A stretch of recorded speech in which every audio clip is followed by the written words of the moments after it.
Today is Monday, June 30th, 2025, and the time now is 6 p.m. And I will call to order this regular meeting of the Town of Mead Board of Trustees.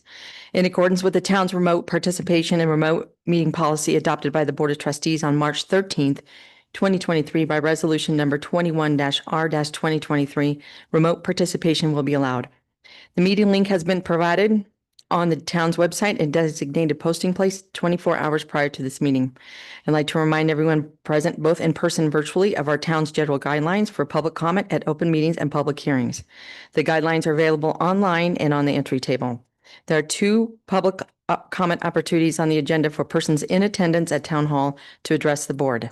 The first is limited to items on the agenda, and the second public comment opportunity allows any subject, whether it is on the agenda or not, to be addressed. If you have any comments regarding the public hearing item, comments will be taken during that item. Mary, roll call, please. Mayor Whitlow. Here. Mayor Pro Tem Harris. Here. Trustee Cartwright. Here. Trustee Adams. Here. Trustee Crane. Here. Trustee Hagan. Here. Trustee Schrantz. Mayor Whitlow, today is Monday, June 30th, 2025, and you do have a quorum. Thank you very much. Please join me in a moment of silence for our firefighters and their families in Coeur d'Alene, Idaho tonight. Thank you.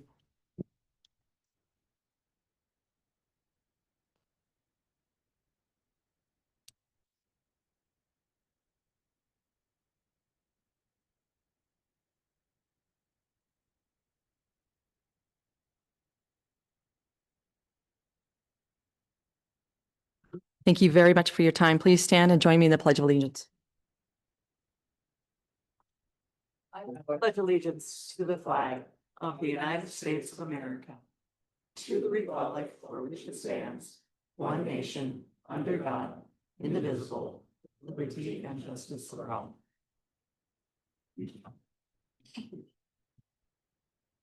Thanks. We'll move on to review and approve agenda. Are there any changes to the agenda this evening? Okay, may I have a motion to approve the agenda as is? I will move to approve the agenda as is. Second. Thank you. Roll call, please.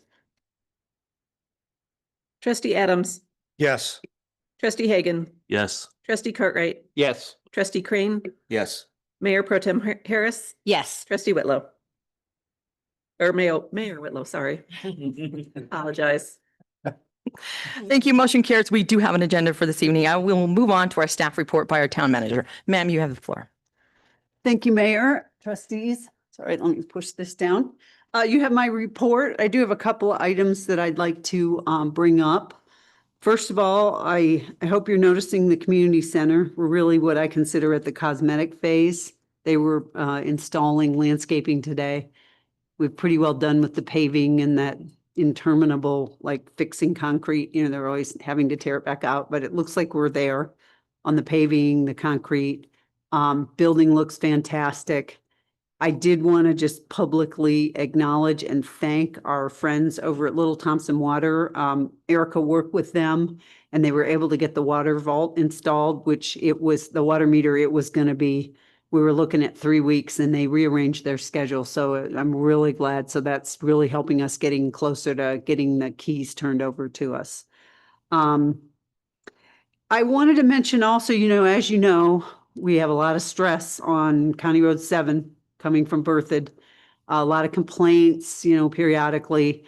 Erica and Manny are looking at a different type of mag chloride to potentially put on the road, which is a good thing because it may glue it together better. The bad thing is if we do go with the one that they're looking at, we may have to have the road closed for 3 days because it has to cure. So there's always a dark side to every bright side, but just so you know, we're looking at it. And then of course, just that endless conundrum, which is 1 mile of that is Berthoud's, and not to throw them under the bus, but our portion of it, we seem to do a little more often and use a little more care, but it doesn't matter to anybody driving on it because when you're driving on it and then it turns into blah, blah, blah, the washboard. So, but as you know, we're working on the design of that road and hopefully we can secure funding to get it paved. An update, and this particularly for you, trustee Adams, that mobile home over there that, the one on Third Street, it's 214 Third Street, that had the tree fall on it and it really was in disrepair. They've gone over and put a roof on it. They replaced the windows, got rid of the trash, took the trees out of the front. I was actually amazed, and I was over taking a picture of it, and the gentleman next door, who I believe is going to buy it, started yelling at me. I mean, in a friendly way, but he was yelling at me to get off that property.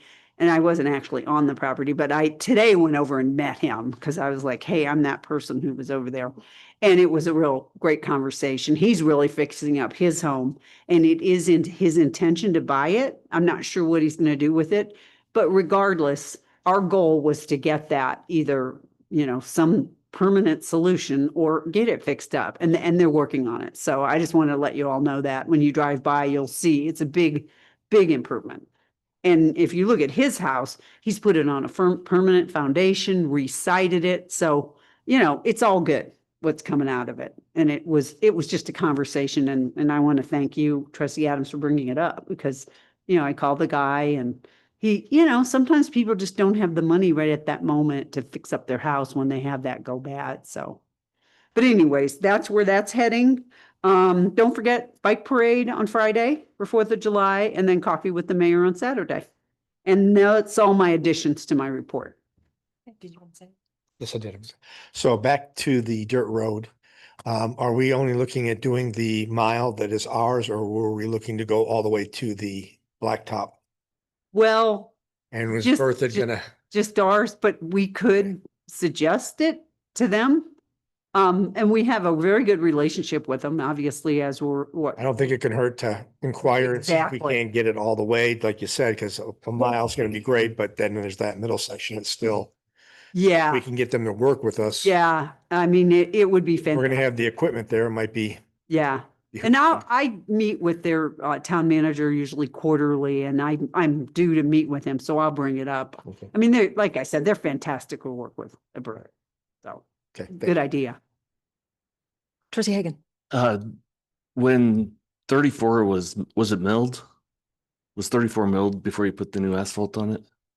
Or what? It was a full reconstruct. Yeah, so it was milled off and did we keep those millings? Cause asphalt millings make for good stabilization material on that you could put on County Road 7 if you save the millings. I can ask. Erica, can you address that? Yep, we kept some of them that are in good shape, right? If it's newer pavement, when it's milled, it comes up in smaller pieces, right? If it's chunked out, then we end up with a bunch of chunks that's not useful. So we salvage, and on any of our projects, really, we salvage anything that's good pavement. And we have a stockpile at the Public Works facility. Okay. You might consider that if depending on what the expense is compared to the mag chloride special product you're looking at. Oh, instead of, yeah, we can certainly look at that. I don't know how much you got off of there, if it's even enough to spread very far. It's not enough. We'd have to buy more. All right, thanks. I just want to bring up the July 11th groundbreaking for the library at 10 o'clock. So it's all on your tape, but for the public, July 11th, 2025, at 10 o'clock will be the groundbreaking for the Mead Library. And the address is 13815 Chaparral Road in Mead, Colorado, 80542. And it's over by Liberty Ranch. So mark that for your calendar. So thank you for your staff report. Okay, we'll move on to our informational items tonight. The first one is our 2024 financial audit, and I will turn the microphone over to our Administrative Services, Mary Strutt.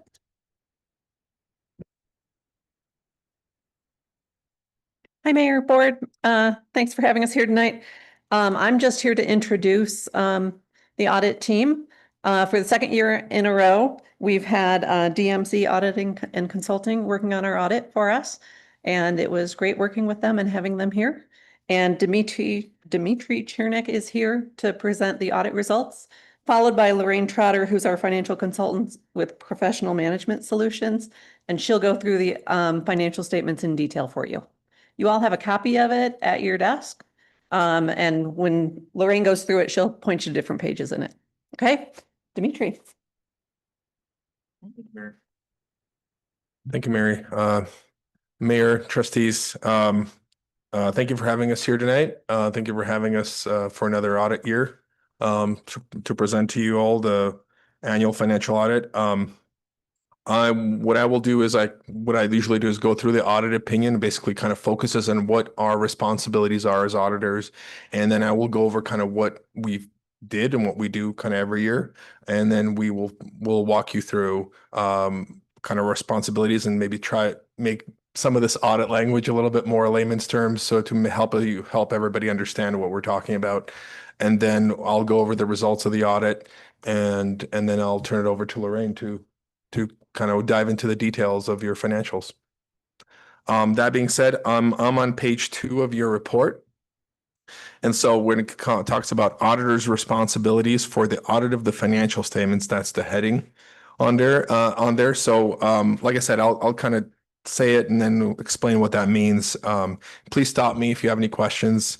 Our audit objectives are to obtain a reasonable assurance about whether the financial statements as a whole are free from material misstatement, whether due to error or fraud, and to issue an auditor's report that concludes our opinions. So what that means is we look at the financial statements in big picture. We look for reasonable assurance. We're not looking for absolute assurance. And we also look at we look for material misstatement. Material is the key word there, which means if we were to look at every transaction the town has, it would be a very long year for your entire audit. So that's why we look at everything above a certain threshold.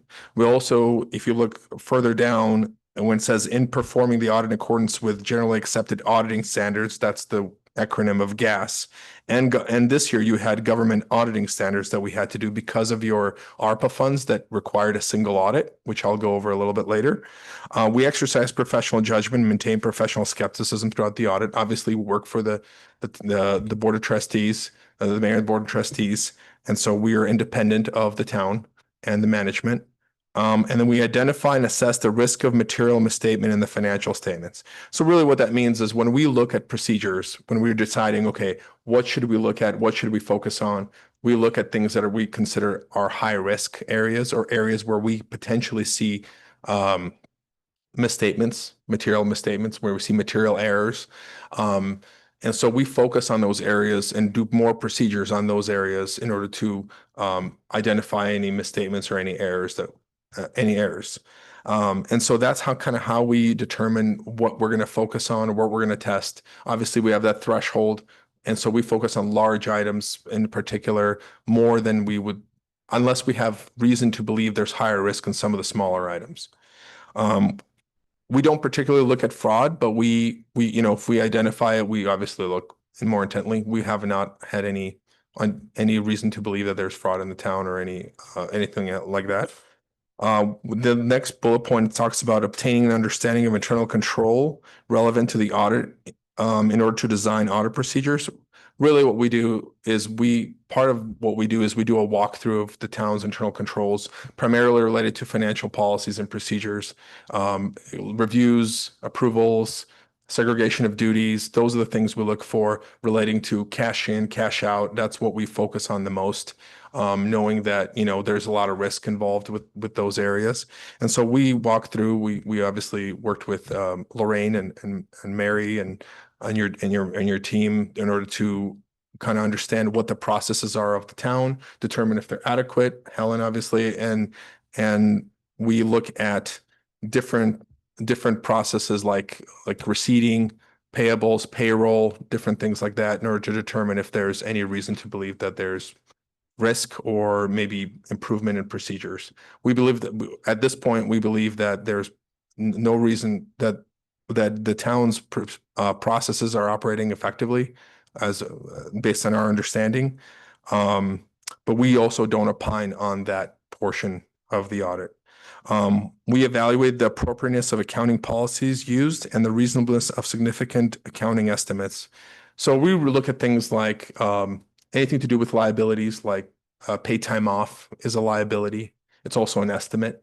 So we determine if the management is following its own policies and things like that. We'll also look at estimates like the fire police and the Fire Police and Pension Association pension plan it's a large estimate of the town.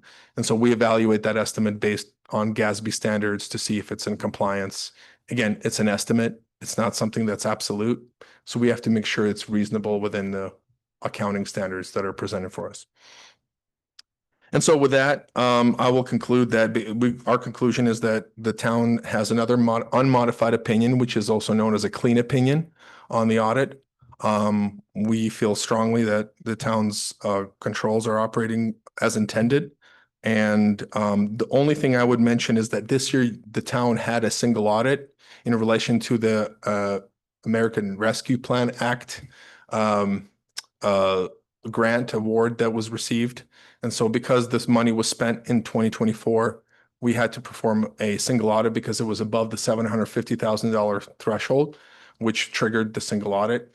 In addition to that, we had to perform procedures under the governmental auditing standards, which are a little bit more restrictive on how we do our procedures. And so we also identify, and as a result of this and the fact that we actually had a correction, the town had a correction of prior year balances because there was a little bit of an account, it's basically a timing issue with how revenues are recorded in what period.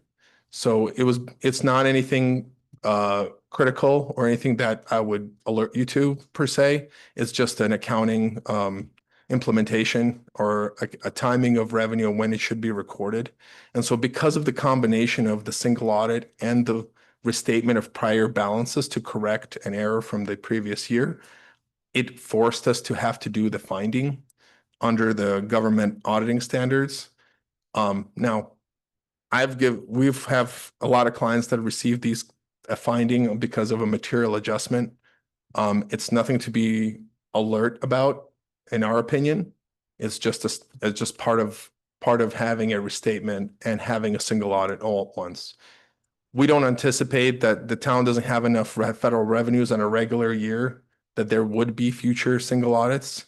And so so we don't anticipate that being an issue. And now that these errors are corrected, they should be fine moving forward for the town. It really has to do with timing, like I mentioned, of revenues and when they're recorded. There was revenues that should have been recorded either in the future year or in the past year, depending on the recognition of it's all based on the way the GASB spells out when revenue should be recognized. And Lorraine probably will mention a little bit more detail on that. And with that being said, like I said, we have no management letter comments other than maybe the finding. And if there's anything else, I'll stand for any questions. Questions for Dimitri, trustees?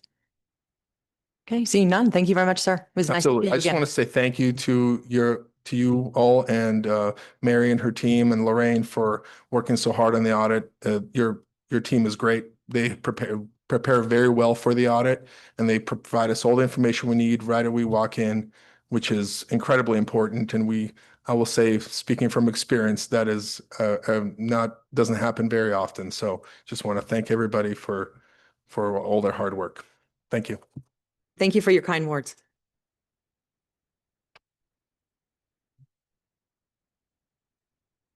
Good evening, Mayor and trustees. Nice to see you again. As usual, I'll tell you that I really think that your understanding of the way the audit went and what your financial statements are is one of your key roles as trustees in that it helps you to safeguard the assets of the town. So I'll take a few minutes to go through what's in here so that you can acquaint yourself with it or refresh your memories of what's in it and feel as though you either have more questions that you want to follow up on later, which I'd be happy to do with you, or that you've understand enough of what's in here that you're satisfied with the results of this year's audit and the financial status of the town. I'd like to start on this management's discussion and analysis, which is the small Roman numeral 1, right after the auditor's opinion letter. And this always starts off with some financial highlights, which can be useful to you if you get questions from people and they say, oh, I saw the agenda. You had the financial statements from 24. How were they? What happened? And you can pull this out and say, yeah, I'll call you when I get home. There were some real highlights, and you could rattle off some of these highlights. But the first one is the net position of the town increased by $7.5 million during 2024. So that is a very good highlight. Many towns would be enviable of that. At December 31st of 2024, the town's governmental funds, and we'll talk a little bit about governmental versus proprietary funds in a second, but your general fund and most of your operating funds had combined ending fund balance of over $30 million at the end of 2024. And that was an increase of $2.6 million during that year, almost a 10% increase from 2023. And most of that came from increases in your municipal field facilities fund, your capital improvement fund, parks and open space fund, conservation trust fund, and then the 2 GIDs that you have and the Mead Urban Renewal District. So ending fund balance is going up in those funds means revenue came in and you didn't spend as much you didn't spend more than what came in going out. So this fund balance improved. Those are the types of funds that you do kind of save up money and you will have big expenditures of in the not too distant future. So it's not just a collection that's going to keep rolling forward and gathering on more and more money. You have specific reasons in each of these funds of mostly capital projects that you're going to be spending big bucks on in the future. The third bullet there is that the town's general fund increased its fund balance by $3.1 million before transferring $3.5 million to other funds. But if no money had been transferred out to the 2 other funds, the general fund's ending fund balance went up by $3.5 million. And again, that's a good, enviable position to be in, to have extra money there to put toward these capital projects and other projects at the end of the year. And the town sewer fund, which is an enterprise fund, increased its net position by $165,000, just a little over 2.5% during the year. And that was mostly due to sewer taps fees that come in. And again, those are collected in order to be used in the future for expansion of the capital side of the sewer enterprise. Moving on, there's some general information here about the government financial statements and how they're set up. But on page 2, the little Roman numeral 2, there's the 2 types of funds that you have. There are more types of funds that you don't have, but here in Mead, you have governmental funds and 1 proprietary fund. A governmental fund is a fund that generally is unique to government in that you're providing services to the public that you aren't necessarily having them pay for service by service.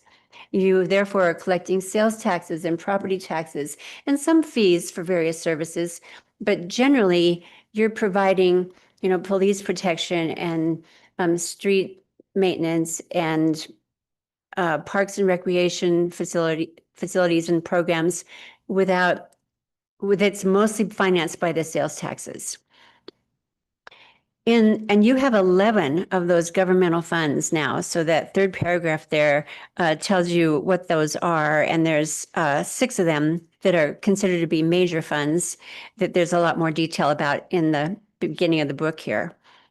Your proprietary fund is your sewer fund, and that is operated like a business. It's not tax-based.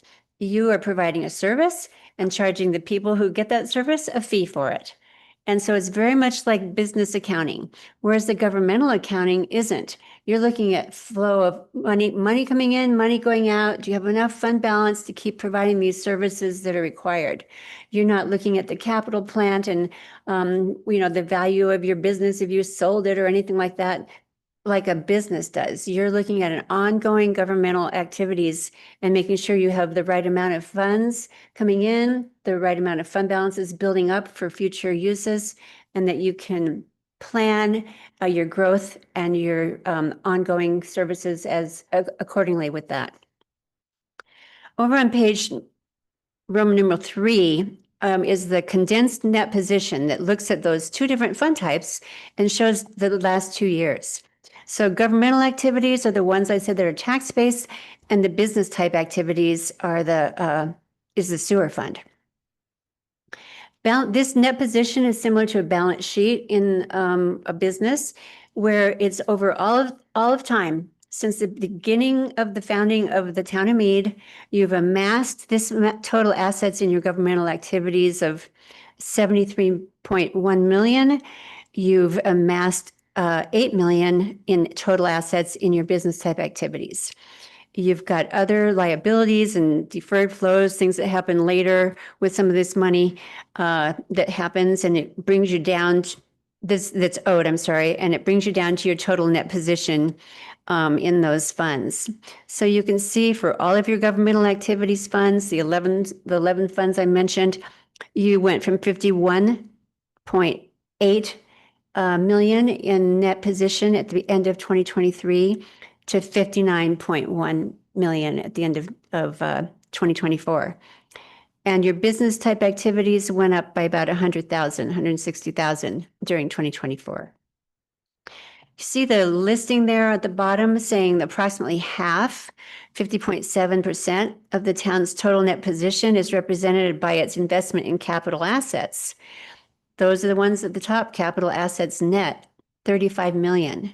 So of course you can't spend those without selling off your assets. So it's not really available for paying for people and services, but they're used for your services. And so they're very important to the town. The rest of the net position is more liquid, although some of it's restricted to certain uses. And we'll see more about that in a minute. But the restricted net position is 14 million, and the unrestricted, which you can choose to spend as you see fit, is the 17.8 million. Over on the next page, row number 4 is the condensed changes in net position. And unlike net position that's amassed over all time, this is what happened during these 2 years, 2023 in one column and 24 in the other, that changed what you had amassed over all time. So here's an interesting place to look at the difference between the governmental activities and the business type activities. On the leftmost column there, 2024, for governmental activities, the biggest numbers in the revenue column are those general revenues. Start with the 7,031,000 for property taxes. So you've got 7 million in those taxes, 6.4 in sales and use taxes. You've got big money coming in there, mostly from taxes. Well, if you look at the business type activities, you don't have any money coming in from taxes. Those big numbers are coming in from charges for services. So that's the different outlook. And that's really important for your sewer fund. Are you charging enough on each monthly sewer bill to amass the amount of money that you need for your current operations as well as your future capital needs? So that's something we want you to look at in the upcoming budget process, because you did have a small net loss in that operating income in the sewer fund during 2024. The next few pages have some more information about the governmental activities versus the business type activities. And the chart on page 5, again, just shows in a picture form what I was just pointing out about where the big numbers are for your revenues. The purple, it starts about 230 and goes down to about 630. That over on the right is the property taxes. And then going on up toward 10 o'clock from there is the sales and use taxes. And you can see that's a really good percentage of all the revenues that come in. But you do get grants, and you do have some fees for services, especially in recreation and in building inspection and stuff, things like that. But down below, it shows you in blue that your expenses for these governmental activities almost always outpace your revenues. The exception is in community development and parks and recreation, because you do charge for services there. Page 6 shows the revenues by source for business type activities. And again, almost 80% of theirs comes from the charges for services. They have some from tap fees for future expansion or connections to what you have as your capital plant, and then some investment income.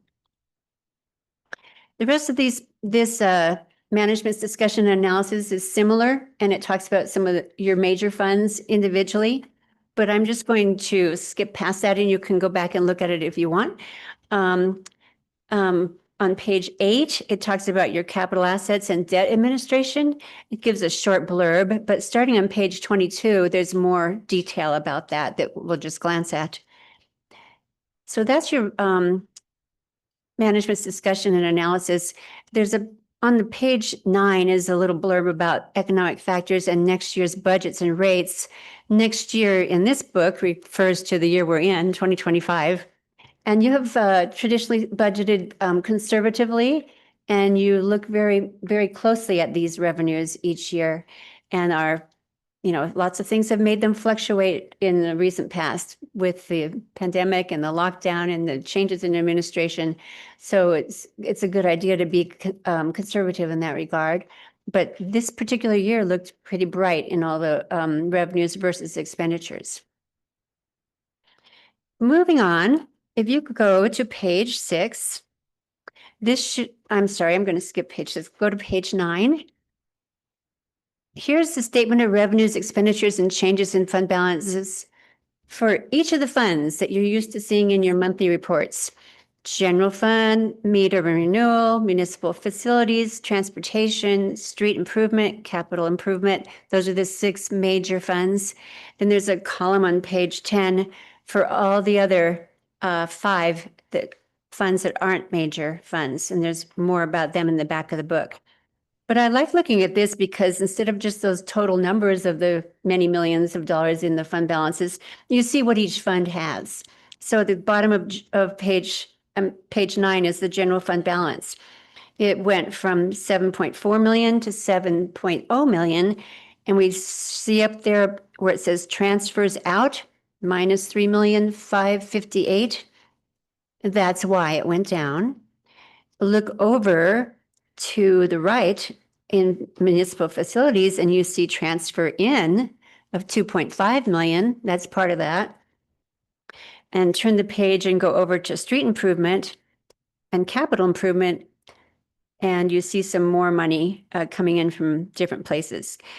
Capital improvement sent some money out, it got some money in, sent some money over to municipal facilities.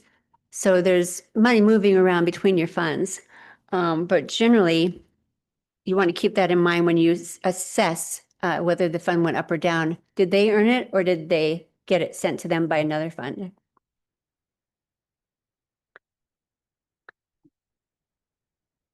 Going over to page 12, there's information on the proprietary fund, which is also the big rubric for the enterprise fund you have, which is your sewer fund. And it has amassed those 6.4 million in assets over all time. But looking on page 13 is where I mentioned that there was a small loss, net operating loss. So when you look at your operating revenues, the charges for services, and some miscellaneous, then your operating expenses include administration and operations and depreciation. And then you look at the net operating income or loss was a minus 66,561. Well, clearly that depreciation number is way bigger than that. It's 362,000. So it wasn't a monetary loss because depreciation is not cash out the door, but it's the depreciation of your plant and pipes in the ground. So it's not something to be ignored. And generally, the reason they have this is so that you can adjust your charges for services so that you don't have an operating loss and that you're having enough money each year to put aside for the gradual depreciation and eventual replacement of your plant and collection lines. The net income before capital charges is another minus of 36,000, but you did collect sewer fees. So those are added to the total to bring your change in net position to be that positive number that I started out with the highlights of the fund went up by 165, but it wasn't from operating costs. It was from sewer tap fees coming in for the future. So keep that in mind during the budget process. Then come the notes to the financial statements. If you're of particular interest, in these types of things, you might find these really interesting, but you can skip over them if you want, and I'll just tell you a few things that are important. One is your reporting entity on page 15. You obviously are the town, that's part of your reporting entity, but you also have both of the general improvement districts that are fairly newly created as part of your entity. And Mura is part of your entity too. And that's one reason why you're so close. They're part of your reporting entity because you're so closely connected with them and have people on those boards and that type of thing. But they are shown as separate funds in the back of the book, except for Mura and sorry. Yeah, except for Mura, which is a major fund. It's got enough activity and it has 4 million in its fund balance. Going over to the rest of note 1 there, you can just kind of flip through these pages. It tells you some definitions and how the town views items of financial significance in its accounting and financial reporting. What does long-term debt mean? What does deferred inflows of resources mean? Moving on to page 20, shows you exactly how your cash is divided up between deposits in banks, cash on hand, and investments in your local government investment pools. Page 20 also shows you what the town is allowed to invest in. And the last bullet point there is the local government investment pools. And that has proven to be the most lucrative place for you to have your money because those pools invest your money with other local governments and get a better return on it than any of you could have gotten on your own. And they keep their finger on the pulse of it. They're active, and small towns are unable to do that. Even some larger cities don't do that. Page 22 is the more information about your capital assets. It shows what you start the year with for both the governmental activities on that page and the business type activities, which is the sewer fund on the next page, and what was added during the year and what additional depreciation was calculated for each of your types of property. The town we keep a spreadsheet of every single asset that rolls up into these numbers. So there's quite a bit of information available on the town's assets, should anyone ever want that. Long-term debt starts on page 24. And you don't have a lot of long-term debt in the traditional sense. When you look at your general governmental, you don't have any long-term debt in the traditional sense, but you have started the practice of leasing vehicles. And those leases now kind of qualify under long-term debt. You also had a dump truck that you were purchasing on a lease purchase agreement, a couple of them. One of them was paid off during 2024. So this is all itemized here. And if you ever question about it, you can look like the middle of page 24. It tells you a lot of information, what the interest rates are, how much is this and that, when did this and that start, how long is the term of it, et cetera. So there's a lot of information. Page 25 shows your business type activities. And here is where you have your only, what I would call traditional long-term debt. And that is in the loan you have from the Colorado Water Resources and Power Development Authority. And you've had that since 2007, and it is going to be paid off through 2037. And there's a table at the bottom of page 25 that shows you your debt service requirements to maturity there. Dimitri mentioned the police pension plan and how it's a liability of the town. This is the statewide fire and police pension plan. And because your police officers are members of that, the town's members, you have a fraction of the liability for that pension plan should anything go awry. It's generally considered to be a very well-funded pension plan, and you're in good shape, but there's tons of material here, about 5 or 6 pages of information about that liability that you share with many other communities in Colorado. And your portion of it is on some of the first statements we looked at. There's other liability pension programs, post-retirement programs actually. And then there's information about the Tabor Amendment, and there's some of the details on the restatement that Dimitri mentioned, where we looked at certain revenues that had been traditionally accrued for 2 months by the town. And this year I said, it really is a 1 month accrual. Let's fix that. And so this is the year we took that one-time kind of hit to just move it into the correct time frame, and shouldn't have any other ramifications. Also, the $100,000 capital contribution that had been shown as revenue really had some strings attached where it may have had to been refunded. So we reclassified it the way it should have been in the first place as a deposit. But it turns out now that none will have to be refunded. So go figure. The next few pages with 32 on give you budget to actual on all these funds with the same numbers in the actual column that we just went through up front, but compares them to your budgets. Everything is in good order there. And there's information on page 40 about the whole budget process and what's required. There's more information about the pension plan. And starting back on page 42 is where those smaller funds are shown one by one rather than being rolled into a total column up front. So on page 42, you see the assets and liabilities of the Conservation Trust Fund, that's the lottery funds, the parks and open space that comes from impact fees, and your police impact fund, same thing, and then the 2 GIDs. And again, those are all showing revenue to compared to actual, budget to actual for those as well. In the back of the book, starting on page 52, is this single audit that Dimitri referred to. That's the kind of name for it in the jargon, that if you get over $750,000 in federal money in any 1 year, that you need to file a single audit rather than having all these federal government auditors come and ask these questions later. You have to just do it once with your auditor and provide this information for them. And over on page 60, it shows not only there were 3 grants that the town received during 2024 that put you over the 750,000.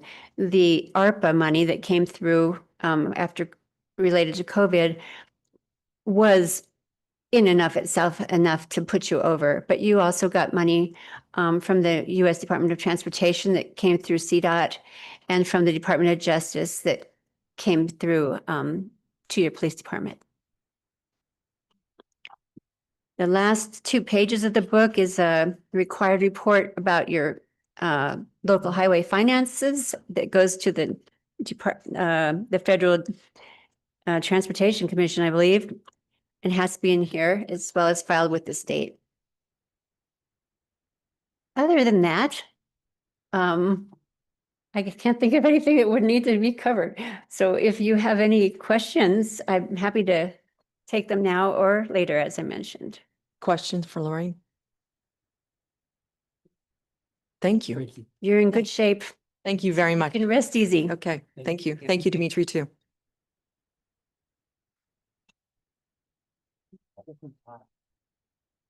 All right, we'll move on to our police update by our Chief of Police, Chief Newbanks.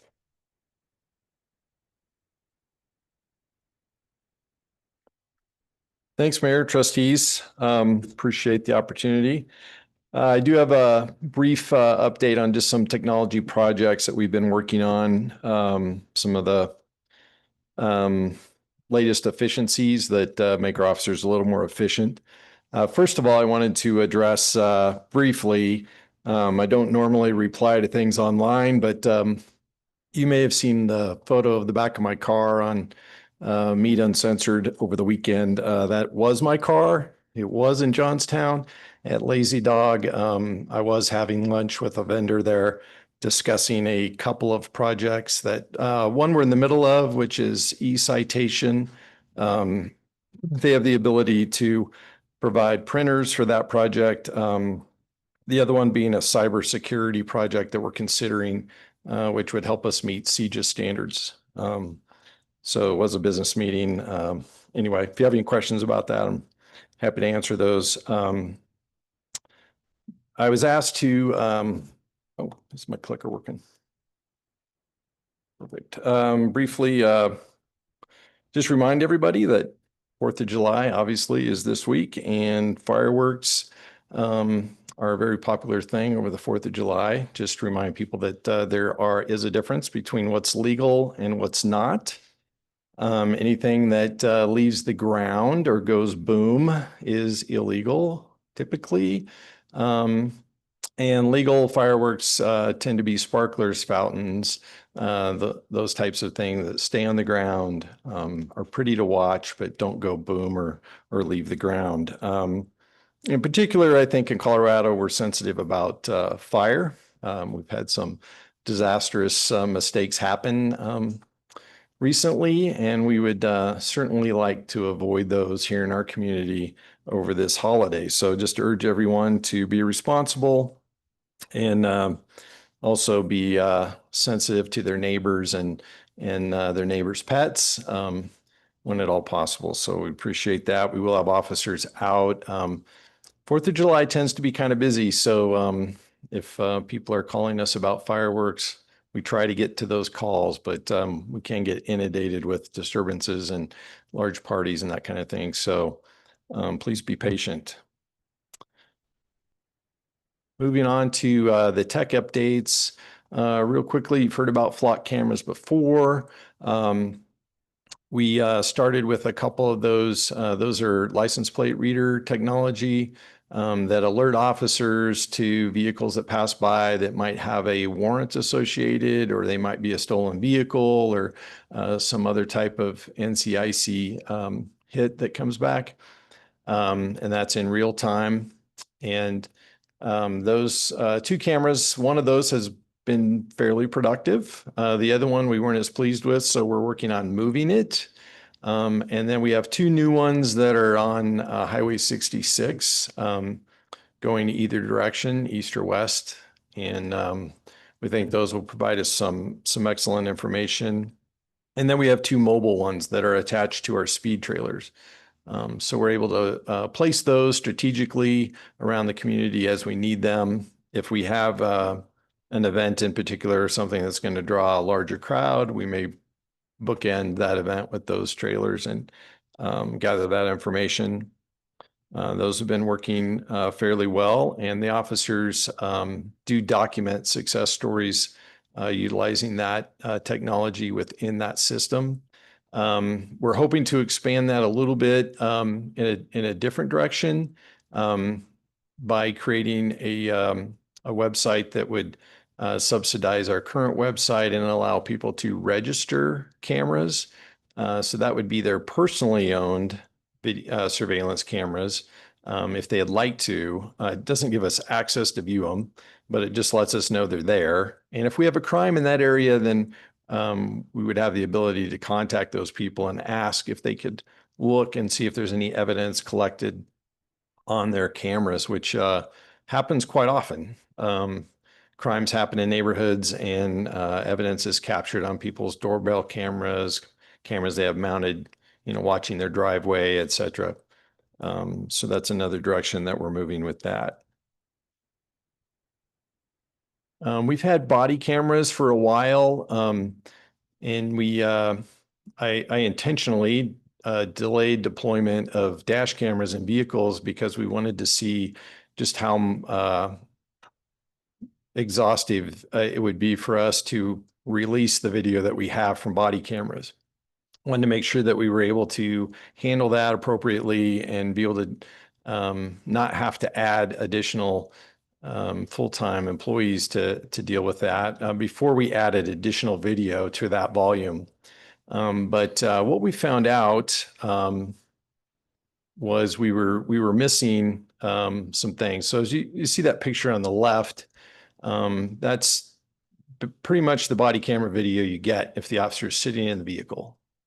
And you get the steering wheel and you can't really see over it. And it's like you're 5 again trying to drive mom's car and you can't see over the steering wheel. So not very helpful when the officer is observing whatever violations they're seeing, the vehicle they're pulling over, what's happening in the vehicle, that type of thing. So the cameras on the right are the dash cameras that we will be having installed shortly. As you can see, there's a view to the front. There's also a view of anyone seated in the back, which is and particularly a good thing for us, given that anytime we transport someone to jail, it's about an hour there. So just to make sure that that's recorded what's happening. So we have that documentation. And that does work with our current body camera system. So all that video is recorded in the same place. If we get a request for release, it's redacted and released in the same way. So, which is very helpful. E-citation is programs have been around for quite a while. It basically, instead of the officer scratching out a ticket in a ticket book, it allows them to enter the information on their computer and print out a clean copy of the citation. There's fewer mistakes with reference the code for the violation or the court date or those types of things because a lot of that information is being populated by the software. And it also, on the court side, which we're hoping Marisol really likes, it decreases the manual input of that information and the need to decipher the officer's writing to make sure that that gets entered correctly. So we're excited about that system. Officers are already doing the entry, and we're just waiting for a couple of other pieces to come together to allow it to talk to the court software and transfer the information over there, and then the printers in the car, all the cars, to allow for printing the citations.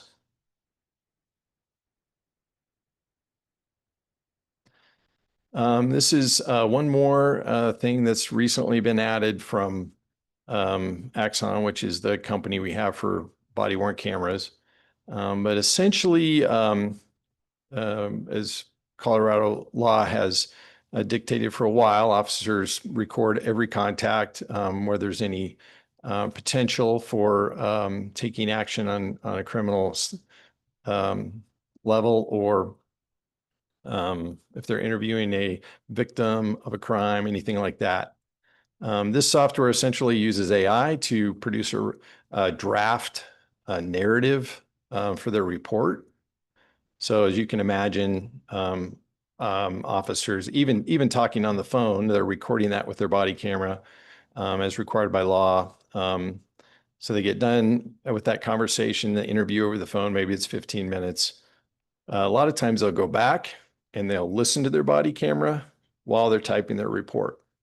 This simply does that for them, types out the report from the audio from the body-worn camera, and then they have to go through and check it very closely, make sure it's accurate, add a few details, but it saves about 50% of the time of doing that, save them all the typing and that. So we're excited about that system, and believe that that will be one thing that makes them more efficient, spend more time in our neighborhoods as opposed to sitting behind a computer typing a report.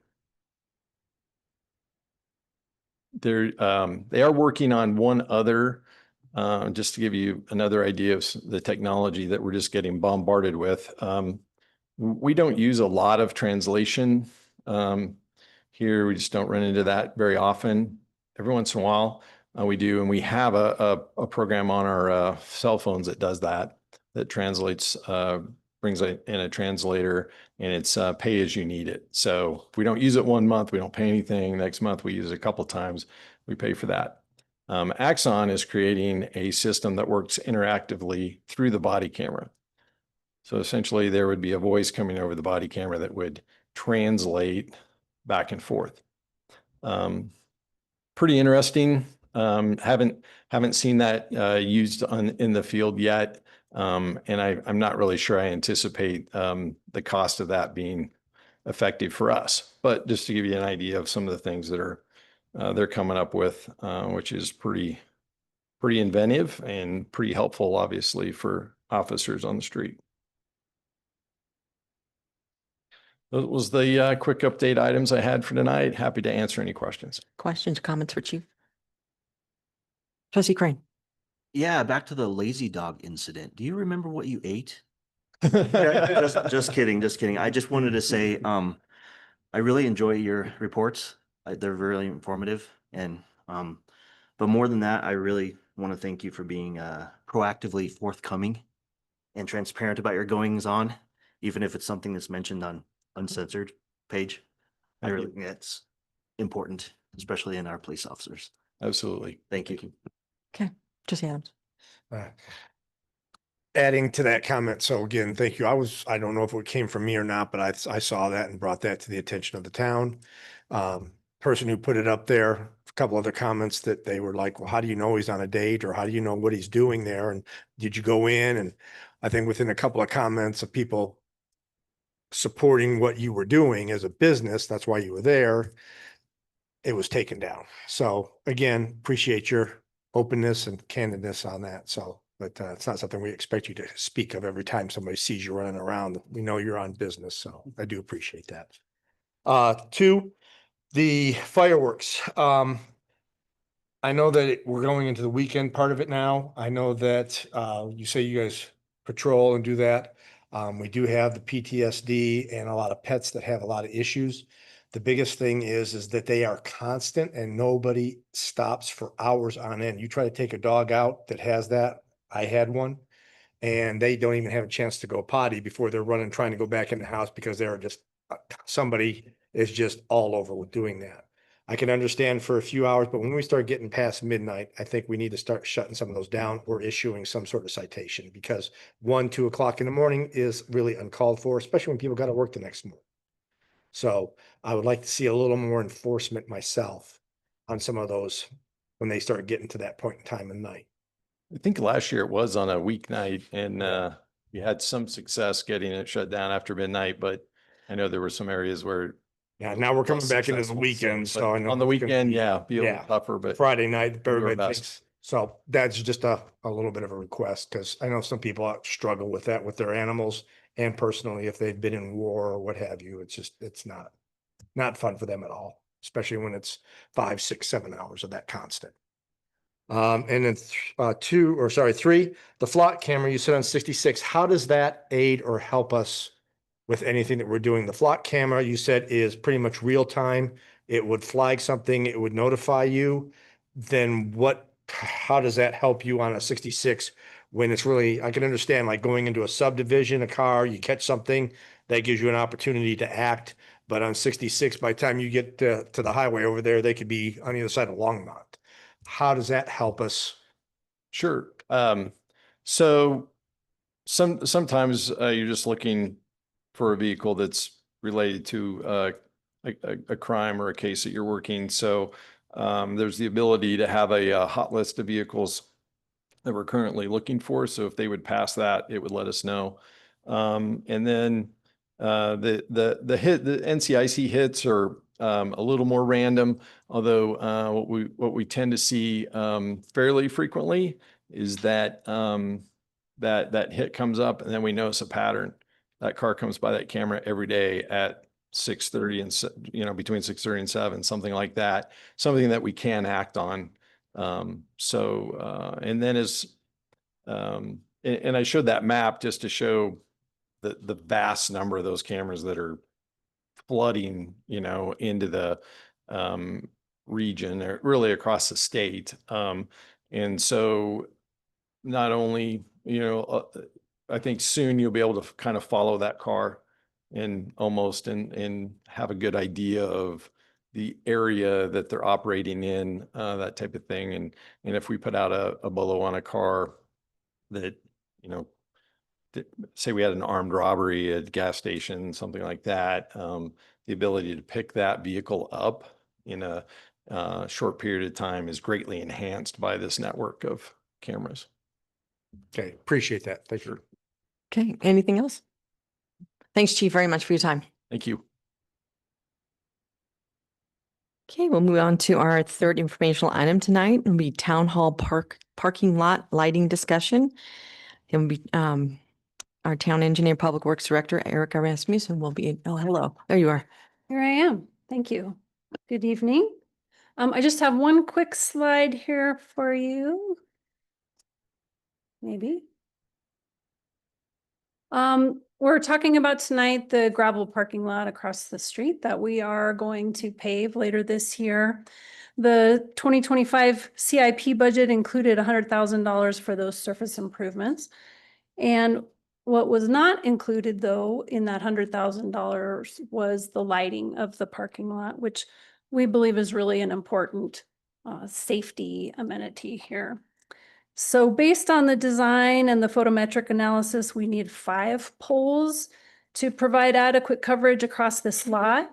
We've obtained several bids, the lowest being $42,000 for those 5 poles. And Trustee Adams, just before the meeting, handed me some information on some solar lights, so I'll be happy to look into that as well as an option and see if we can't lower that price. But regardless, this range of dollars is within the town manager's purchasing authority.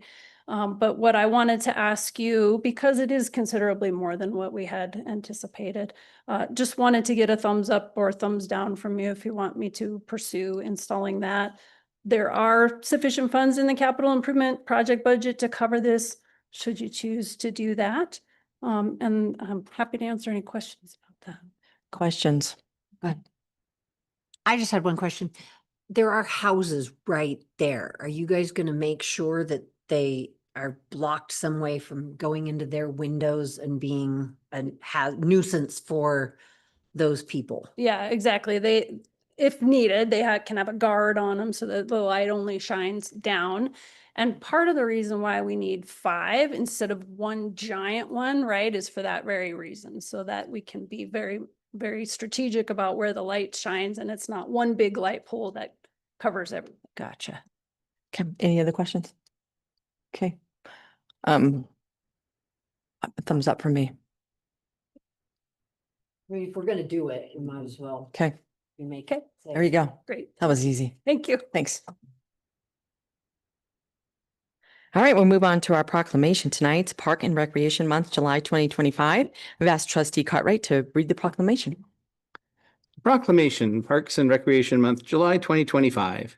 Whereas Parks and Recreation programs are an integral part of communities throughout this country, including Mead, Colorado. And whereas Parks and Recreation promotes health and wellness, improving the physical and mental health of people who live near parks. And whereas Parks and Recreation encourages time spent in nature, which positively impacts mental health by increasing cognitive performance and well-being, and alleviating illnesses such as depression, attention deficit disorders, and Alzheimer's.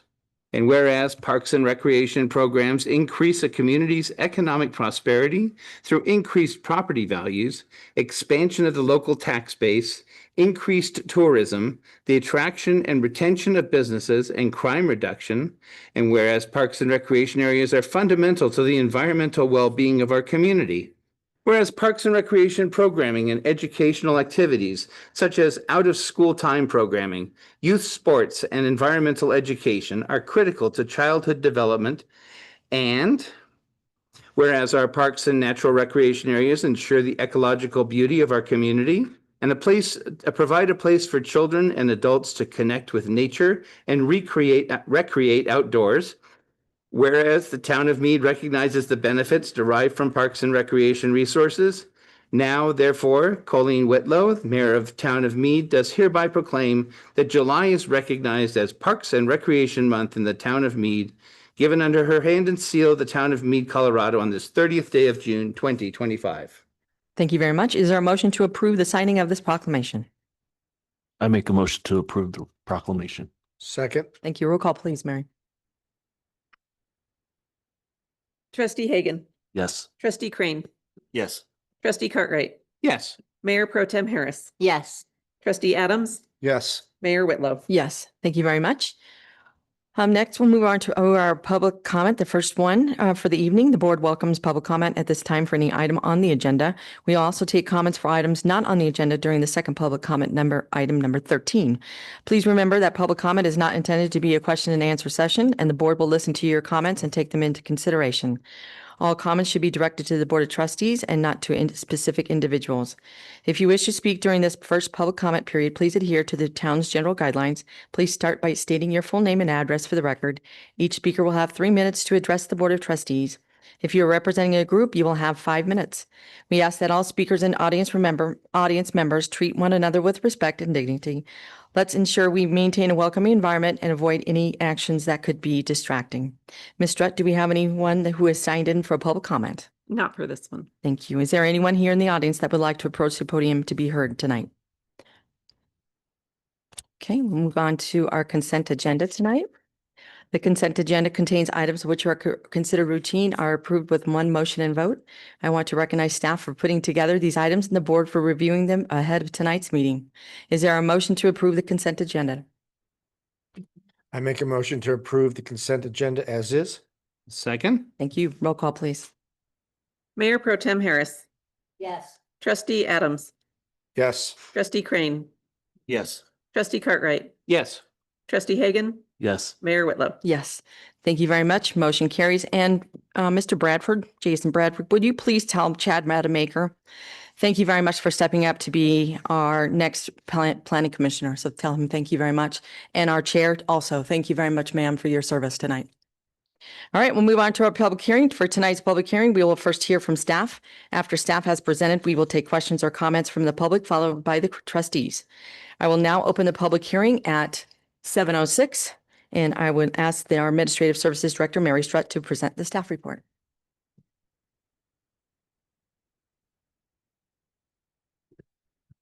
Hi, Mayor, trustees. So this is a public hearing to amend the 2025 budget. Anytime we approve the budget or make changes to the budget, we are required to hold a public hearing to allow the public to review the changes and for the board to consider it. So this is making an amendment to the budget which was adopted on December 9th, 2024 by resolution number 85R 2024. This is only to the sewer enterprise fund. We're not considering any other funds in this amendment to the budget. So the sewer enterprise fund, as you heard a little earlier from Lorraine, it has its own separate accounting and financial reporting for operations because it provides services. And the fund recovers its costs of providing services through user fees.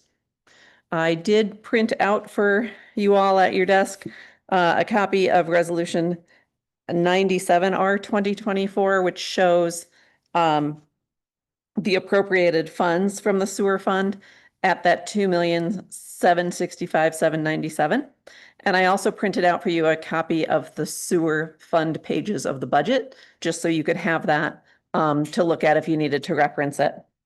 At the very bottom of the last page, the ending fund balance in the approved budget for the 2025 budget was $1,368,483,000. So there is funding in there to make amendments to this budget. So the public hearing is tonight. The hearing notice was published on June 20th in the Longmont Times-Call newspaper, and the budget has been available in the town clerk's office for review.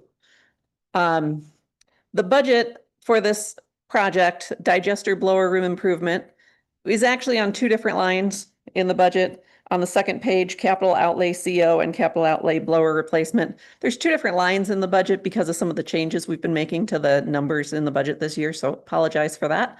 But we had 250,000 and 130,000 totaling 380,000 for this project. This project did go out for bid, and the costs came in higher than 380,000. So that's why we're here tonight, to ask if you'd want to adjust the budget to complete this project this year. Adjusting the budget, I would look at the cost to be 560,000 for the project itself, 40,000 for the engineering costs, and then a contingency of 60,000 just in case, you know, kind of like round numbers in the budget. That brings us to $660,000, a difference of $280,000, which is the amendment that we're asking you to make in the budget tonight. Let's see what else we had. So the supplemental amount is again 280,000 that we're asking for in the budget amendment. That would bring the total fund appropriations to a little over $3 million. And it would leave our ending balance at a little over $1 million. There's not a Tabor reserve required in the enterprise fund, so we're okay. We've still got $1 million. That's the ending fund balance. So there are funds to do this.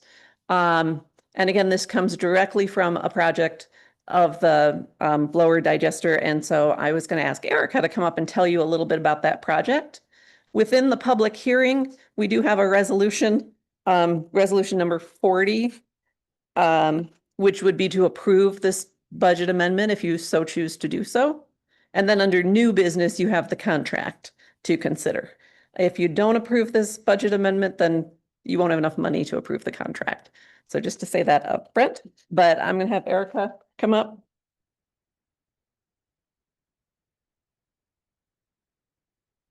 Thank you, Mary. So the item before you under number 12, new business, is a request to award a contract to Velocity Constructors for improvements related to the digester blower at the wastewater treatment plant for $556,394. We did get 4 very competitive bids back in May that ranged from $556,000 to $585,000. So they were within $30,000 of each other. So we're very comfortable that those are accurate representations of the cost of the project. So the scope of that work includes replacement of one of 3 blowers we have at the digester and the related electrical and piping improvements, as well as some HVAC improvements in the main building. So as Mary said, if the budget amendment's approved, then there would be funds available in the sewer fund in order to award that contract. So happy to answer any questions about that if you have some. Okay. This res- Erica, excuse me, Sorry. hold on. Well, you'll have an opportunity to ask questions after the public. Okay. So thank you. This is an opportunity for the public to comment on the public hearing. When you are recognized, please state your name and address for the record. You will have 3 minutes to address the board, and we ask that you please adhere to the town's general guidelines. Are there any comments from the public at this time? Okay, seeing none. Trustee Hagan, now you can ask your question. Thank you. So this really isn't an optional thing. I mean, all the blowers is the one being replaced just coming to the time where you would normally replace it, or is it actually not functioning at the level that it's supposed to, or what's instigating the replacement? Yeah, I'm actually going to ask Manny to come up and answer that just because he's a little better versed in the status of that. Yeah, so this project was kind of, they do have an expiration date. It's a huge piece of equipment. That was planned last year, the year before. Lately this year, we've had 2 different repairs that have equaled thousands of dollars for that blower. And I was like, gosh, we need this replaced now. But yeah, it is wearing out. The others do need to replace in the future. One of them is down now because some of the soft starts have gone down. So out of our 3 blowers, we only have 2 that are operational and 1 that's slated for replacement. But yeah, the other 2 are going to be slated probably next year or the year after. But yeah, these are things that must be replaced because they do have an expiration. Are they being upsized, or why are you having to upsize all the piping and other stuff that is associated with it? So something that's kind of wore these out is they're huge air compressors. They're drawing air from inside the building. The air compressors themselves run, there's no HVAC in there, so it's sucking hot air in. So what we're doing is we're repiping it so it draws fresh air from the outside, and we're adding HVAC so the compressors are inside of a controlled environment now. But yeah, we are doing improvements, but it's basically so when we're not upgrading them, we're just replacing them, but we're creating an environment that they can last longer than the ones that we currently have are going to last. Yeah. Thank you. Trustee Crane. You said it was reported that all the quote or all the bids were within $30,000. What was the deciding factor for you choosing this specific one? This contract, the Velocity, Yes. they're the lowest. Okay. Yeah. Okay. And they go through the interview process and we check the references, talk to them, look at their other projects, and we do an evaluation on that lowest one. If we're not happy with them, then we move on to the next. But we could have chosen any one of them, but because they were so close, but we chose the lowest one. All right. Thank you, Manny. Yep. Trustee Adams and then trustee Cartwright. And Manny, obviously you were just talking about that, so you kind of already answered it, my question to some extent. So we've got 2 of the 3 blowers going. What are the life expectancies when these become new that you're putting in with all of the AC and all that? What is the timeline you think we'll be able to get out of one of them? I'm not sure how old that plant is. Probably 15 years. So 2008. So the ones that we've had that have lasted that long under those extreme environment, Okay. how exactly long they're going to last after that, I would expect them to last longer. Probably will be into some type of plant improvement by then. Yeah. Okay, thank you. Yep. And I have a silly question. I'm not a sewer engineer. Could you at some point in time provide maybe a diagram of what that plant looks like and the parts that are working so that we know what we're replacing? Yeah, I mean, we have a set of plans now for what's existing and what we're upgrading to. But yeah, I can definitely get you guys. In layman's terms, I mean, something goes in and something comes out and what happens in between. Yeah, I mean, it's basically just a large air compressor. What happens was when that sewer gets digested by like the bugs and stuff, it just pulls the air in, compresses it into one of those huge tanks. And then it's just in one huge air compressor is what it is. Yeah, but it's like the size of a SUV basically. Okay. Yeah, but I can get you access to our plans that we have that show you all that stuff. Yeah, I'm just curious what it actually looks like in a snapshot layman's terms, Question. That's all. Thank you. Yep. Trustee Adams. Sorry, I had one other, just came up with that. So on the blowers, we have 3 of them. If all 3 are running, does it make it more efficient or how does that work? Why do we need 3 versus just 1 or 1 for backup or how does that work? Yep, there's one that's larger that does the bulk of the work. It does most of the air injection that does that digesting of the sewer. And the other ones can supplement. So if that big one went down, then and that's what happens when that big one goes down, we just turn the 2 smaller ones on that can supplement that larger one. But they just kind of act as backups to each other. But as I said, right now, one of ours is down because of the soft start went down. We're trying to get them replaced, but it can't wait. Like those parts are so important. They have to be replaced now, even though we're going to decommission it within a few months. Like we're literally waiting for an estimate to get that thing up and running right now. But that's on another component that will be replaced in the future. Okay, any other questions? All right, thank you, Manny. Thank you, Erica. Thank you, Mary. Okay, I will now close the public hearing portion of this meeting at 7:17. And is there a motion regarding resolution number 40-R-2025? I move to adopt resolution number 40-R-2025, a resolution of the town of Mead, Colorado, amending the 2025 budget sewer enterprise fund and appropriating additional funds for the 2025 expenditures. I'll second. Thank you. Roll call, please, Mary. Trustee Crane, Yes. trustee Cartwright, Yes. trustee Schranz, oops, sorry, he's not here. Mayor Pro Tem Harris, Yes. trustee Adams, Yes. trustee Hagan, Yes. Mayor Whitlow. Yes. Thank you. Motion carries. We'll move on to our new business. Resolution number 41-R-2025 is for the contract to complete the wastewater treatment facility digester blower room improvements. We've already heard from Ms. Rasmussen around the RFP and process. Are there any further questions or motions regarding resolution number 41-R-2025? I move to adopt resolution number 41-R-2025, a resolution of the town of Mead, Colorado, awarding the bid and approving a construction agreement between the town of Mead and Velocity Constructors, Inc.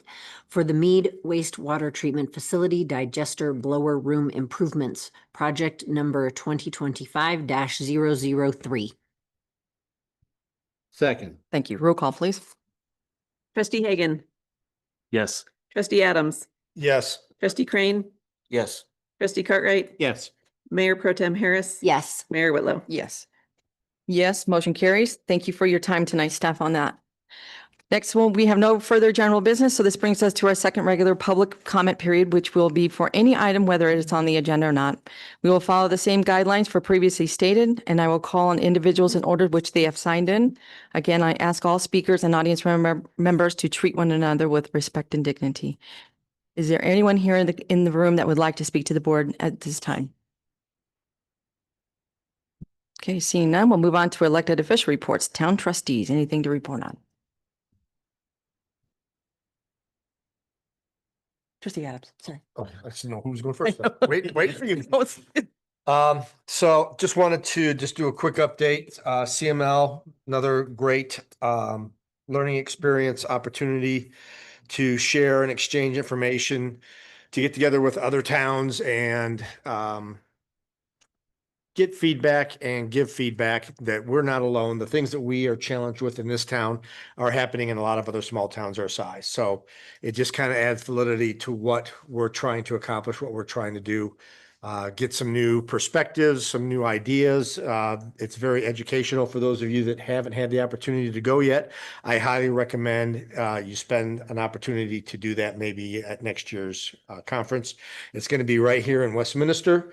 It's something you could just come down for a few of the events, a few of the seminars, get to know and exchange ideas, but I would highly recommend the event. It's something I've attended just about every year, and you never stop learning and growing. So it's a great place to mingle and get ideas and exchange information. So highly recommend it.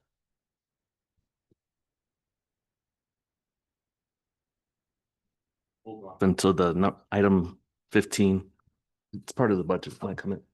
Right. I just wanted to shout out to the rec program. We went to the Rockies game, sat in the shade in 100-degree weather and had a blast.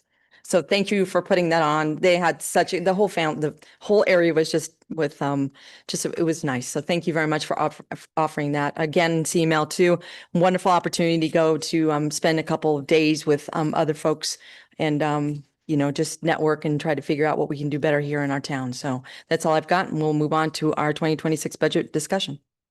And I will ask Administrative Services Director Mary Srett to lead.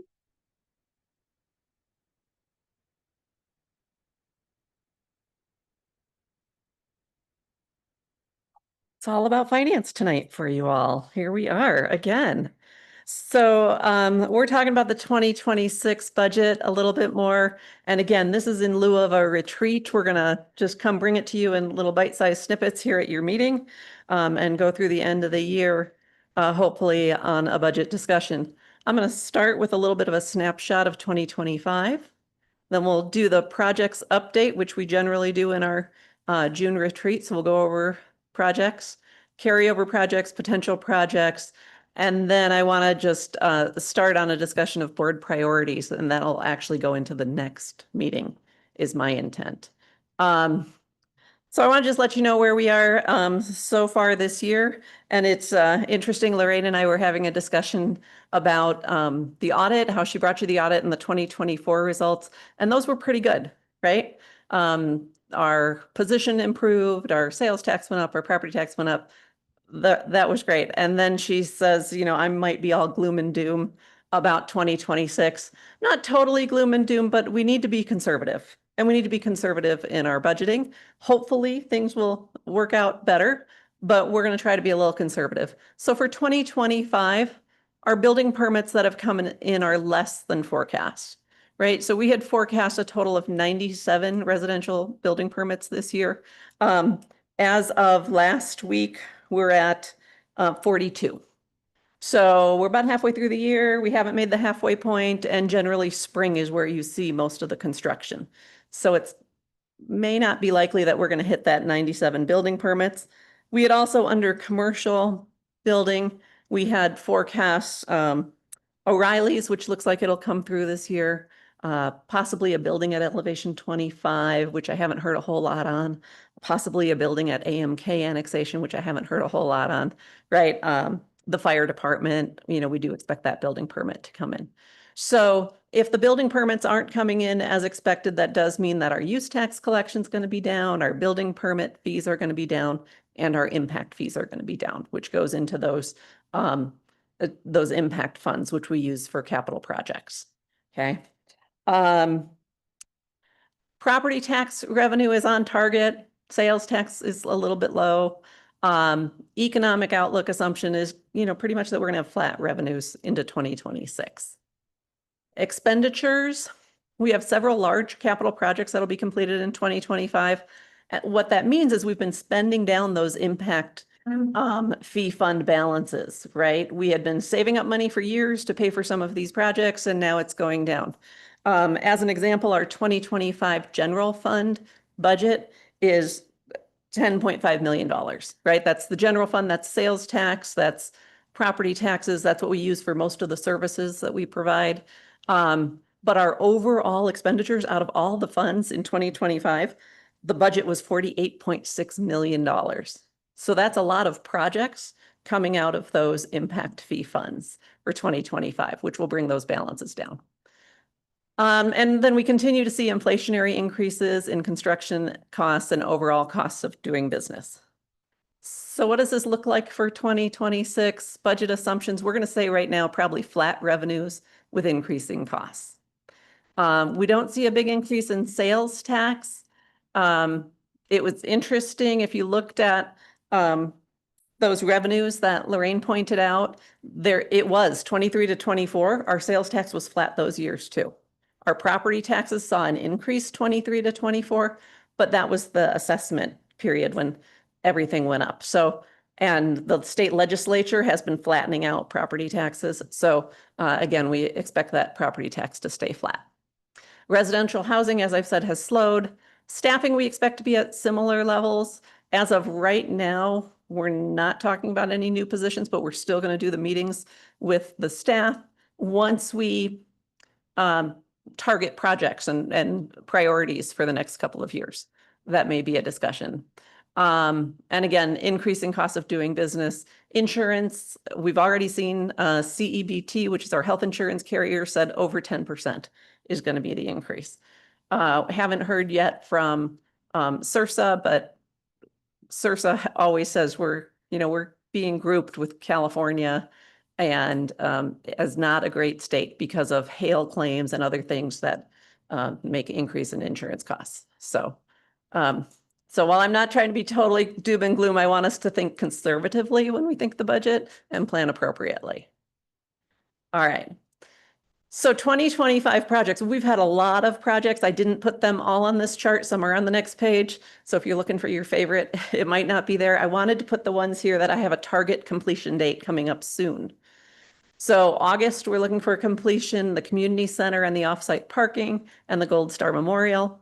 September, those Liberty Ranch restrooms will be completed along with the playground replacements at North Creek and Founders Park. Paving this town hall parking lot is slated for later this year. December, that Weld County Road 34 bridge over Mead lateral ditch and the construction of High Plains Boulevard from 32 to 34 that we're working with our developer partners on.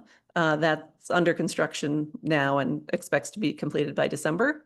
And Third and Welker project, we've pushed it to January, maybe.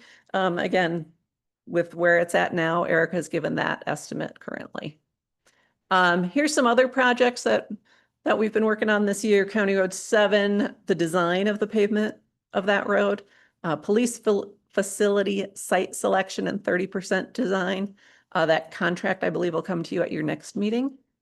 Wastewater treatment facility, the cured in place pipe, the new agenda management software and the packet portals that we've got. We've been working on ADA accessibility implementation as required by some state statutes. We expect to complete the 1601 environmental process for County Road 38 and I-25 interchange. That'll be presented to the transportation commitment and they'll make a decision on whether an interchange goes there or not. And then we got to figure out how to pay for it. We'll oversee the I-25 sewer realignment project with CDOT.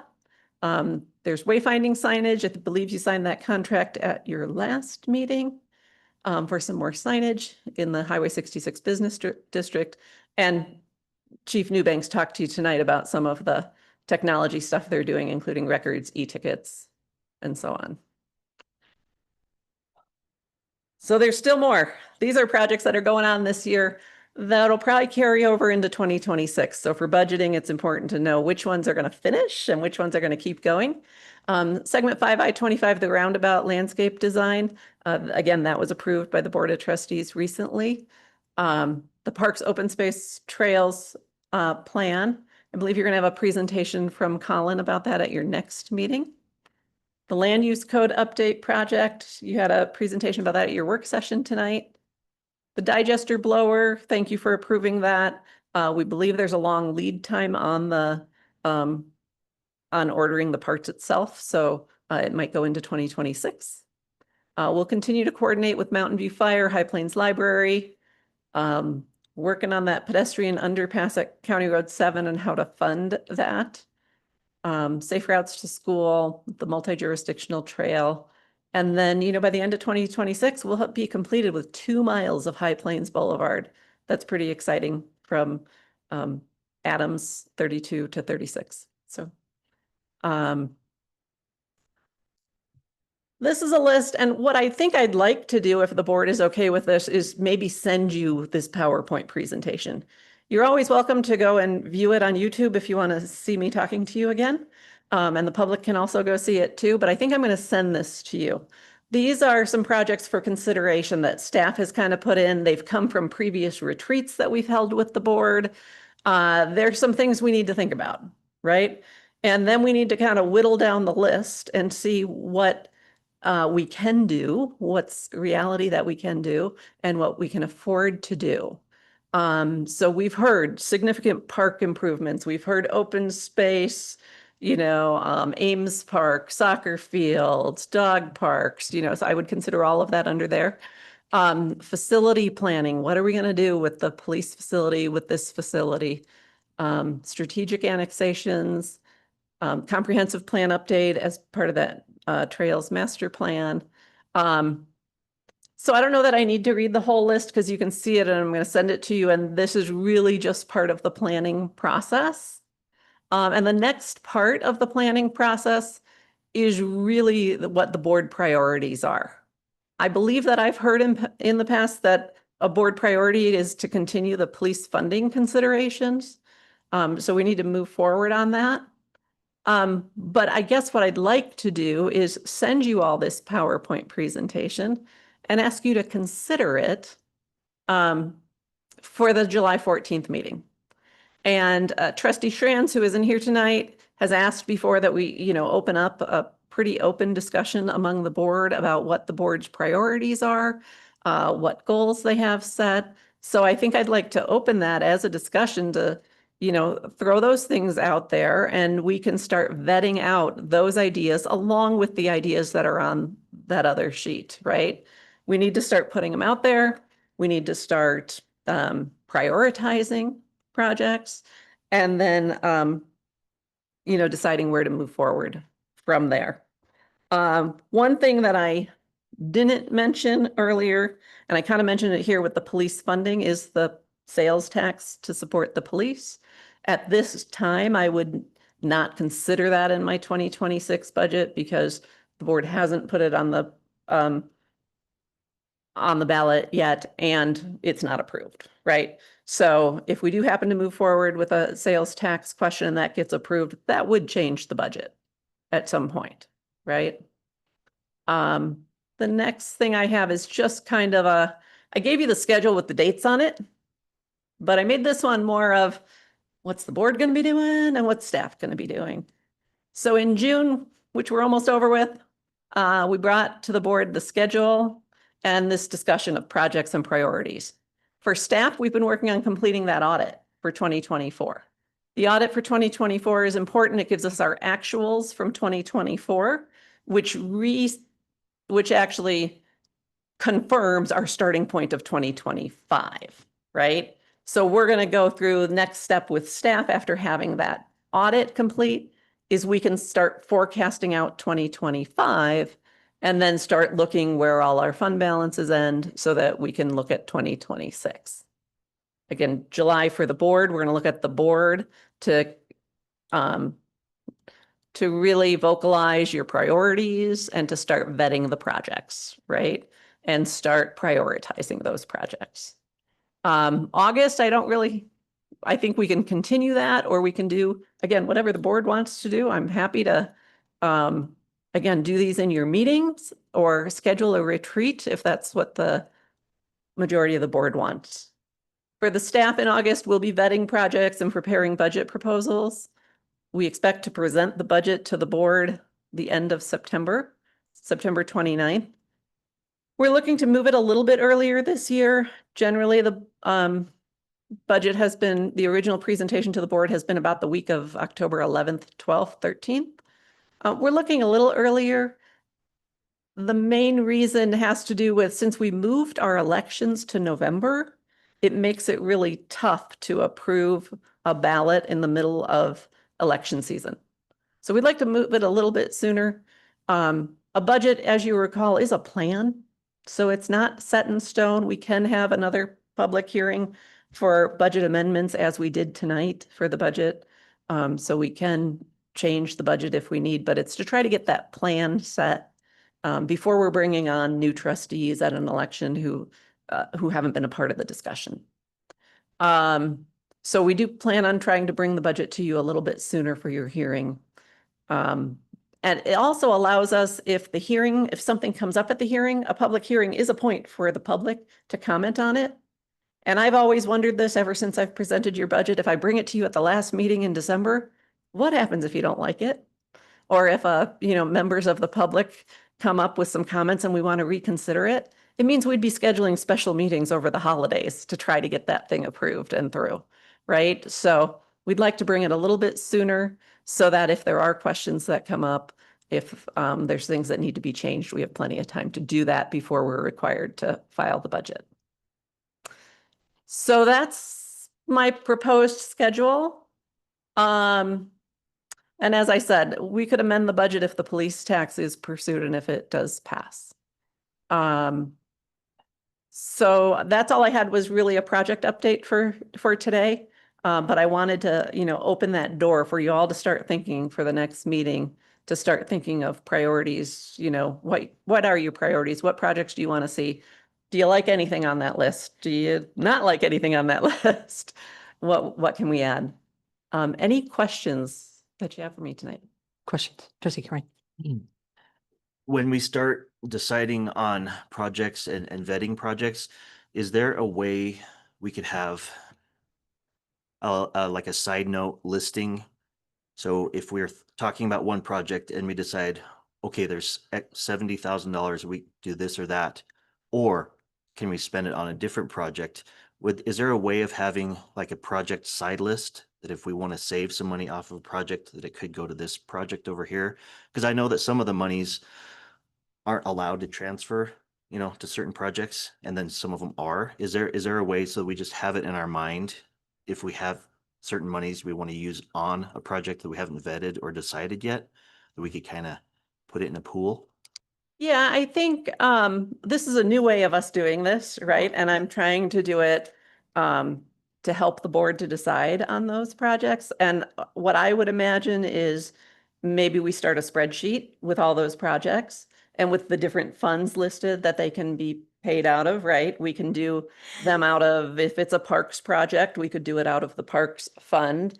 Perhaps if we really wanted it done, we could consider the capital improvement fund. If it is a capital project and there's enough funds in there, it could go under the CTF fund. So yes, I certainly expect to come up with some sort of sheet that you all can have and follow of these projects. Okay, and then also, could we have like a doom and gloom number to the side of yours, so that might be not what we have in the budget, but might be a doom and gloom projected number that we should probably stay under? That we should stay within? Yes. Yeah, that's my plan within the forecast, right? So with this forecast that we'll be doing in July, we should know our projected ending fund balances. Okay. For 2025. With that, we start projecting revenues for 2026. Okay, my doom and gloom, which isn't that doomy and gloomy, but is that sales tax is going to remain flat. Property tax is going to remain flat. So we'll start plugging in those numbers into the revenues. Yes. Okay, good. 'Cause- And then we'll have an idea of how much money we'll have to available. Okay, because I know there's been a lot of discussion on the police and, getting them their facilities. But if sales tax is going to remain flat for however many years, I kind of want to have that in my mind. So, but thank you. That this would all be great for the future discussion. If I could, Mayor, if I could just yeah, interject something. One thing, as far as like doing a parking lot of, what you want, or one thing we're gonna do probably a little more diligently this year is look at recurring costs that were gonna occur. For example, the splash park. If we do that, there's a significant operating cost yearly. The water costs a lot, depending on which route we go. So it wouldn't be just as simple of, here's the capital cost, 500,000, 70,000. We'd also need to keep a running cost of these operational pieces, because as we add buildings, for example, the community center, we have new costs. We have new revenues, but they're not gonna offset the costs. And the same thing of projects that require additional maintenance, utilities, cleaning. The cleaning contract, it blew our hair back, our cleaning contractors, because they have to be specially trained for police. So in order to have one contract, we have these stipulations. So they sound little, but they're building up with these buildings. So one thing that as we build, like what pot of money can you take? Some things is like a golden handcuff that requires more ongoing that we're going to have to budget from now until, 10 years out anyhow. And I just wanted to throw that out there because you can say we're going to be stingy, but that is the problem, is we're starting to build up these annual costs. So operational. Any other questions for Mary? Thank you very much. I wanted to leave room for one special note that we learned on the 20th of last Friday. Our great staff, meaning and all the ones that are in this room and all of our employees that we have here. But Erica submitted a grant to Congressman Evans in their community program or project funding, and we made the cut. And I'm just so thankful that we have the time and the energy and the professionalism that we have, not only in Erica and her team, but everybody, all the departments. So it's huge when we get these, when everybody in the county goes after these community projects, we're competing with Greeley and we're competing with Firestone and all the ones that are in Weld County. And we made the cut for the work on County Road 7. So thank you very much. And so I just wanted to leave on that good note that there is positive things that are happening, Kay Mary. So, all right. With that, do we have a motion to adjourn? So moved. Second. Thank you. Roll call, please, Mary. Trustee Cartwright, Yes. Mayor Pro Tem Harris. Yes. Trustee Hagan, Yes. Trustee Crane, Yes. Trustee Adams, Yes. Mayor Whitlow. Yes. The June 30th, 2025 regular meeting of the Board of Trustees is now adjourned at 7:42. We'll see you all on the parade on Friday. Thanks. Have a good night.